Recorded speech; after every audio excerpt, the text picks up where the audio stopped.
Bien le bonjour, je suis Mauricio Veto et donc on va parler des puces. Les puces, telles que les tiques et la gale, ce sont des parasites extérieurs qui représentent basiquement un problème qui peut être contrôlé, résolu et prévenu avec quelques actions stratégiques. Un problème qui peut, et d'ailleurs a déjà eu, historiquement parlant, des proportions énormes. Des dégâts qui peuvent aller depuis l'anémie, les allergies, les dermatites, jusqu'aux graves problèmes de santé publique comme la peste noire, qui a ravagé l'Europe continentale il y a un peu plus de 1000 ans, et qui a décimé presque un tiers de la population totale du continent. D'ailleurs, en temps de Covid, grippe aviaire et autres Ebola, il devient très important de travailler pour diminuer les variables qui puissent, d'une façon ou d'autre, contribuer à la dissémination des nouvelles maladies, comme c'est le cas d'ailleurs de tout parasite. Il est très difficile de maintenir un chien à un niveau zéro par rapport aux parasites extérieurs, notamment quand il se promène à l'extérieur tous les jours, quand il a accès régulier à des grandes surfaces extérieures, quand il participe des expositions, ou même quand il va régulièrement au toilettage. Quand vous voyez une puce dans votre chien, vous pouvez supposer que 95% de l'infestation est déjà dans les locaux où le chien évolue, puisque le chien est seulement le restaurant et éventuellement l'hôtel pour les puces. Donc il serait une erreur penser à viser seulement le chien en oubliant l'environnement. Les puces adorent les fentes dans les parquets en bois, dans les plinthes, les moquettes, les tas d'habits qu'on oublie dans un coin, et la poussière en général. Bien sûr, le jardin est aussi un point d'élection. Et d'ailleurs, les puces peuvent attendre pendant des mois jusqu'à ce qu'un hôte passe près d'elles pour qu'elles puissent le parasiter. Et donc, quand elles trouvent l'élu idéal, les puces adultes peuvent produire des milliers d'œufs tous les 15 jours, dans des conditions idéales. De toute façon, pour la détection du problème, à l'examen, le chien est la référence. Mais il est seulement le bout de l'iceberg. Il y a toujours 20 fois plus de puces dans l'environnement du chien que dans le chien lui-même. Quand on examine un chien, on cherche les puces dans les plis de peau, l'insertion de la queue, l'insertion des oreilles, les aisselles, la partie dégagée du ventre, et même si on n'a rien trouvé, il vaut le coup de passer un petit coton imbibé dans de l'alcool dans ces zones suggérées, et si le coton sort avec une tonalité rougeâtre, ce sont les excréments de la puce qui ont été dilués dans l'alcool. À la maison, on peut se promener avec des chaussettes blanches, en les frottant dans le sol, dans la moquette. Les puces sont sensibles à la vibration et elles viennent se fixer sur le tissu des chaussettes.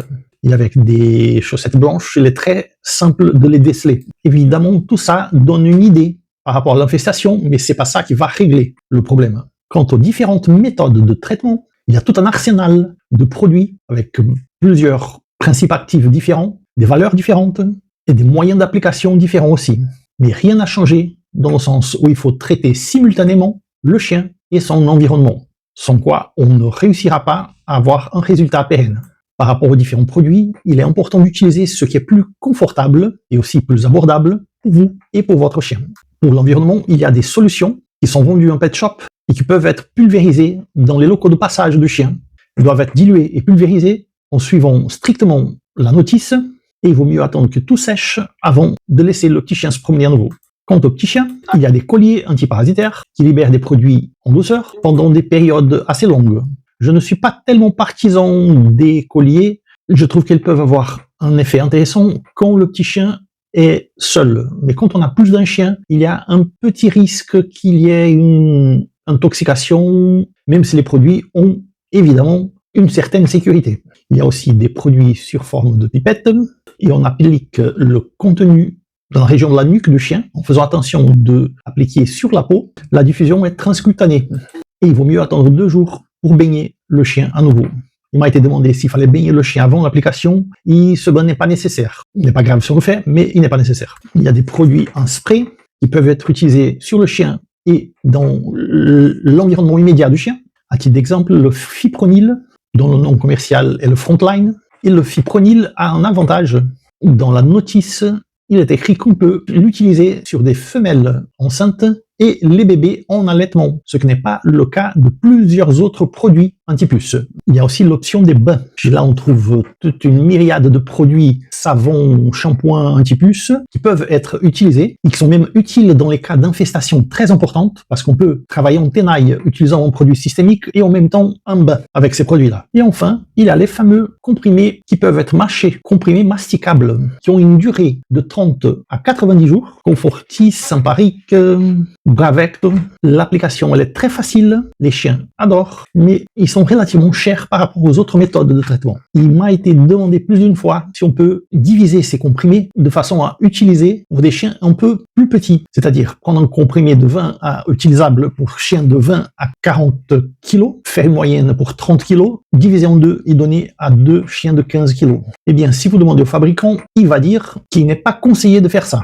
Moi, personnellement, je ne vois pas de contre-indication. Le bon sens me dit qu'un comprimé, il peut être divisé sans aucun problème, ce qui n'est pas le cas pour des capsules ou des dragées. Mais dans le cas des comprimés, je ne vois pas une raison logique qui empêche de faire ça. Enfin, par rapport à la prévention, il est question de observation de nos chiens, rigueur par rapport aux différentes mesures de prévention, entre autres l'utilisation de cet arsenal-là au niveau des bains, des produits en spray, surtout après les promenades et au retour du toilettage ou d'une exposition. Comme ça, on évitera la réinfestation des animaux à partir de contacts extérieurs. Attention spéciale aux périodes chaudes et humides. D'ailleurs, dans mon cas, habitant à Rio de Janeiro, au Brésil, ça veut dire toute l'année. Et à bientôt pour une prochaine vidéo.